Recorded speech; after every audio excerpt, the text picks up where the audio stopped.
لکه دا اوس چې دې ځان ته خوشحاله پښتانه یو چې شهید ته وروایي پاکستانیان یو ټول لعنت دی په دې پښتو ټول لعنت دی په دې پاکستانیانو او په دې ایرانیانو او په دې ترکیانو په دې موجوده عرب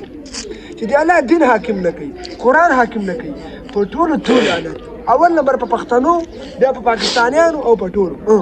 چې قرآن حاکم کوي قرآن ته خدمت وکوي رسول الله دین ته خدمت وکوي بیا زنده ده نو ان اکرمکم عند الله اتقاکم عزتمندو د الله په نس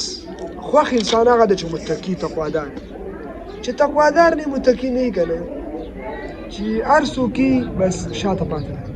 پښتانه وایي مونږ پښتانه یو ټول ګډ پښتون زه یم مونږ احمدیان یو نو پښتانه نن سبا ځان ته غوره دي یهودو ورنه اکسان نیولې ده او دوی ځان ته خوشحاله دي د پښتنو تاریخ درته کوي خان دی بیان پې معنا پخن خې معنا خیرن او تی معنا تیزن او و معنا وږی نون معنا ناولی دا د پښتنو خلاصه شو ولې ځکه دوی اوس په دنیا باچوي ځکه دوی په دنیا باندې اسلام حاکم کی قرآن حاکم کی بیا به دا پښتانه زنده باد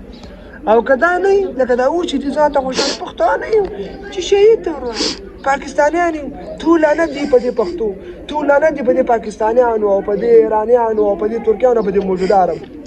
چې د الله دین حاکم نه کوي قرآن حاکم نه کوي په ټولو لعنت اول نمبر په پښتنو بیا په پاکستانیانو او په ټولو چې قرآن حاکم کوي قرآن ته خدمت وکوي رسول الله دین ته خدمت وکوي بیا زنده ده نو خلاصه د خبره دا شو عزتمندو چې اعتبار د الله دین ته ده اعتبار اسلام ته ده اعتبار د رسول الله احادیثو ته ده ولا دې موږ تاسو توفیق راکړي کار سمانو چې ځان نه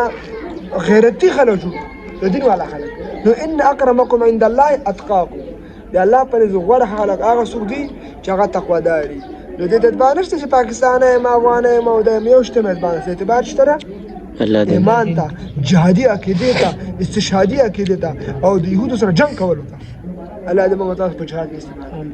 الحمدلله خیر